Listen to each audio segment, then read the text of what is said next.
안녕하십니까. 돈에 빠진 남자 돈빠남 이재용. 백종선입니다. 네, 반갑습니다. 반갑습니다. 예.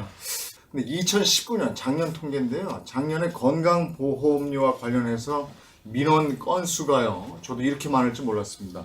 1억 5,708만 건이다. 이렇게 집계가 되어 있습니다. 좀 전에 말씀드렸다시피 지역 가입자로 이제 전환된 부분, 이분들이 굉장히 많은 민원을 내고 있고 불만이 많다, 이런 얘기고요. 네네. 게다가 그 2020년에 보험료가 또 올라요. 네.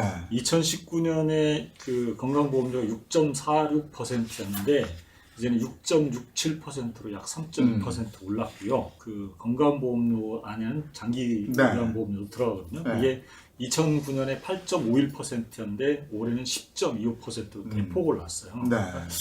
지역가입자하고 직장가입자를 구분해보면 직장가입자는 별로 느낌이 없는데 네. 지역가입자 경우는 월 평균 월 보험료가 87,000원 정도 낸다고 보는 것이 평균 보험료인데 네. 이게 89,867원으로 약 2,800원이 올랐다는 겁니다. 평균으로 따졌을 때 네. 이게 퇴직 후에 지역가입자가 되면 이제 전액을 부담해야 되는 그런 것이기 때문에 건강보험료가 상당히 부담이 될 수밖에 없어요. 네, 저도 퇴직을 하고 지역가입자가 되다 보니까 이게 조금씩 오르더라도 크게 저한테 와닿더라고요. 네네. 건강보험료의 이제 부가 구조를 한번 좀 이해하실 필요가 있는데요. 일단 첫 번째로 가입자가 있어요. 이 가입자는 직장에서 가입했느냐, 지역에 가입했느냐. 그러니까 직장을 안 다니면 전부 지역 가입자를 네. 보시면 되는데 직장 가입자의 경우는 이제 사주, 기업하고 본인이 반반씩 부담하는데 그런데 은퇴하게 되면 지역 가입자로 자동으로 빠지게 되거든요. 보험료가 상당히 올라가 버릴 수 있어요. 이게 부담될 수밖에 없다는 거죠. 건강보험공단에 따르면 퇴직한 지역 가입자의 61%가 직장 가입자일 때보다 보험료가 부담이 크게 느껴졌다. 지역 가입자의 건강보험료 계산하는 방식은 부가 요소가 있어요. 부가 요소는 세 가지인데 소득, 재산, 자동차 이 세 가지의 소득을 얼마나 버느냐, 재산을 얼마나 가졌느냐, 자동차를 몇 cc 타느냐, 이거에 따라 점수가 다 달라지는데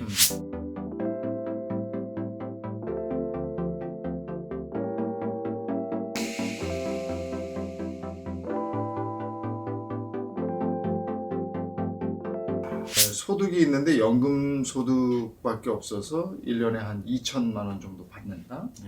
직업 받는 거 이것도 연금으로 나오는 거죠.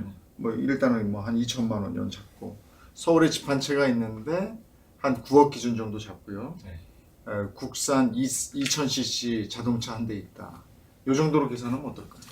이제 소득 말씀하신 걸 근거로 한번 생각을 해봤어요. 그래서 제가 건강보험 홈페이지에 들어가서 뒤져보니까 계산 방법이 나와 있더라고요. 그래서 표로 좀 보면 소득이 근로소득 뭐 이거 다 더했는데 연금소득밖에 없다. 이 연금소득 2천만 원이다 해봤더니 281점이 나와요. 그 다음에 재산은 주택 하나 가지고 있는데 시가의 70% 수준인 기준가격이라는 걸 계산했을 때 그걸로 계산하니까 9억 정도의 집이라면 이거는 1001점 정도가 나와요. 그 다음에 자동차가 2000cc 국산차니까 한 대가 되는데 3년 미만이니까 이거는 점수가 109점이 나와요. 이걸 여기다가 아까 말씀드린 대로 금액을 계산하면 얼마가 나오냐면 27만 2,350원이 나와요. 그럼 이 27만 2,350원에다가 장기 요양보험료는 그 산출된 금액의 10%니까 27,910원을 더하면 30만 260원이 나오죠. 30만 260원이 이렇게 해도 이제 30만 원이 넘네요. 그렇죠. 그러니까 이 보험료 계산하는 게 상당히 복잡하고 어려운 것이 사실인데 일단 뭐 홈페이지에 들어가면 자세히 계산할 수 있도록 해놨기 때문에 한번 참조를 보시면 될 것 같아요. 퇴직을 했을 때 첫 번째 생각하셔야 될 게 임의 계속 가입 제도라는 게 있어요. 임의 계속 가입 제도는 퇴직 후 3년 동안 직장에서 내던 보험료를 그대로 적용시켜준다는 거예요. 이 사람이 재산이 어떻게 되건 상관없이.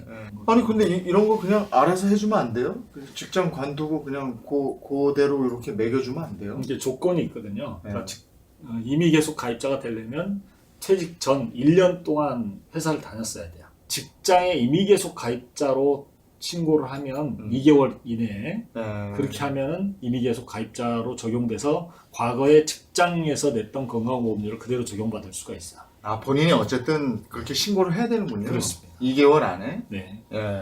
퇴직 후에 나는 이제 그 보수가 없어졌는데 네. 버는 돈이 없어졌는데 그 우리 가족 중에 누가 아직도 직장에 다니고 있다. 네. 그러면 이제 그쪽으로 좀 가는 방법은 있나요?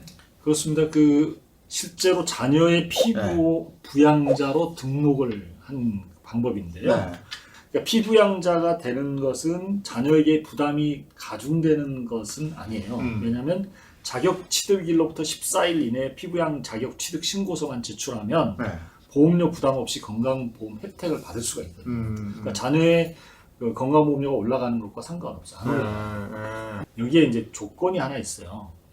연간 사업 임대소득이 500만 원 이하여야 해요.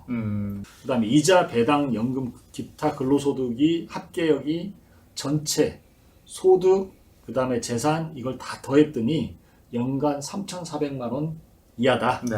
그리고 재산세 과표지표가 과세 표준이 5억 4천만 원 이하가 되면 다른 가족의 피부양 자격이 주어진다는 거예요. 네. 거꾸로 생각을 해보시죠. 금융소득, 연금소득, 근로소득, 기타소득 다 합쳐서 3,400만 원 이상인 사람은 네. 안 된다. 자녀의 피부양자로 돼 있었더라도 네. 이게 이 조건을 넘어서 버리면 무조건 따로 내야 돼. 네, 따로 지역가입자로 가입을 해야 된다는 얘기죠. 그렇죠.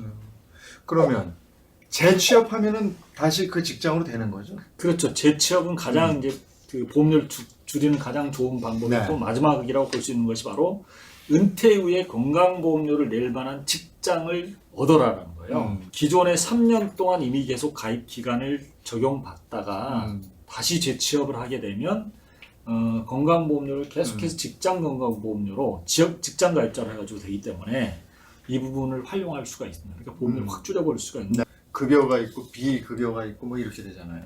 예. 그러니까 병원에 우리가 입원하거나 약국에 약을 타거나 뭐 치료를 하거나 뭐 네. 이럴 때마다 건강보험 가입자는 건강보험공단에서 일부를 네. 책임져 줘요. 그거를 건강보험단 급여 대상이라고 해요. 네. 근데 건강보험에서 책임을 안 져주는 게 있어요. 그게 비급여 대상이라고 그러는데 대체로 이걸 쉽게 어떻게 나눌 수 있느냐? 치료비가 많이 들어가는 건 대부분 비급여라고 네. 보시면 돼요. 질병을 보장하는 보험은 크게 두 가지로 나눌 수 있어요. 실제 쓴 돈에 비례해서 보험금을 받는 실손보험, 네. 그리고 실제 쓴 돈과 상관없이 미리 정해진 액수를 받는 정액형보험, 진단금, 입원금, 수술금 등으로 되어 있죠. 실손보험은 젊은 분들이 아주 선호하고 실제로 효과도 매우 좋습니다. 보장 범위도 매우 넓고요. 그리고 쓴 돈의 의료비 대부분을 돌려받을 수 있죠. 그런데 사각지대가 좀 있어요. 첫 번째로는 나이가 들면 유지하기가 좀 어렵습니다. 실손보험은 뭐 나이대에 맞게 보험료가 책정이 되는데 젊은 분들은 뭐 2만 원, 3만 원 정도면 다 해결이 되지만 60세, 70세가 되면은 사실상 부담을 못할 정도로 커질 것 같아요. 아직까지는 실손보험 가입하신 분 중에 그렇게 나이가 많으신 분들은 또 없거든요. 그리고 또 하나는 의료비만 주기 때문에 의료비가 아닌 걸로 나가는 거는 해결이 안 됩니다. 예를 들어서 내가 한참 경제활동을 하고 있고 아이들이 중학생, 고등학생인데 내가 아파서 병원에 입원을 하면은 당장 소득이 중단이 돼요. 대부분의 나라들은 이럴 때를 대비해서 나라에서 상병수당이라고 해서 생활비를 줍니다. OECD 국가에서 상병수당이 없는 나라는 우리나라밖에 없어요. 매우 중요하거든요. 예를 들어 아마 한 30대, 40대이신 분들은 병원에 가시면 병원비보다는 소득 중단되는 게 더 클릴 거예요. 그럴 때 어떻게 하느냐? 진단비가 굉장히 큰 역할을 합니다.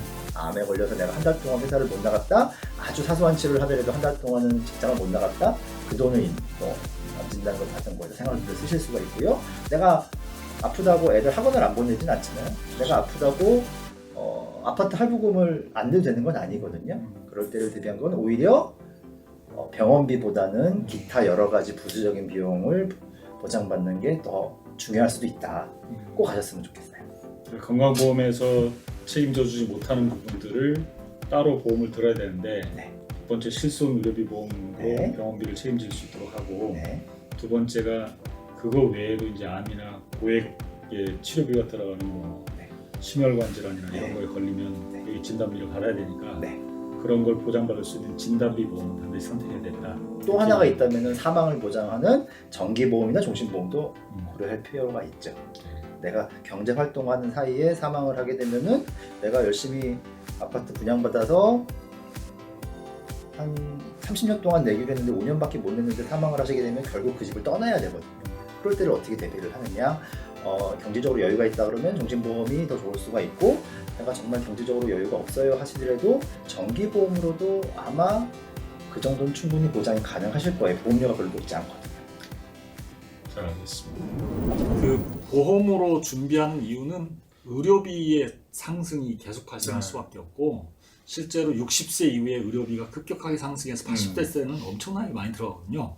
그러니까 이런 부분을 해결할 수 있는 방법은 건강보험에서 해결해 준다. 건강보험 재정이 좀 어려워지니까 네. 보험료도 올라가고 있는데 네. 점점 그 부분이 줄어들 수도 있다. 이런 부분을 좀 생각한다면 가장 첫 번째 말씀하신 대로 건강보험의 첫 번째 실손 의료비 보험. 그러니까 그거는 건강보험에서 책임을 안 져주는 것은 실손 의료비 보험이 네. 책임져 주거든요.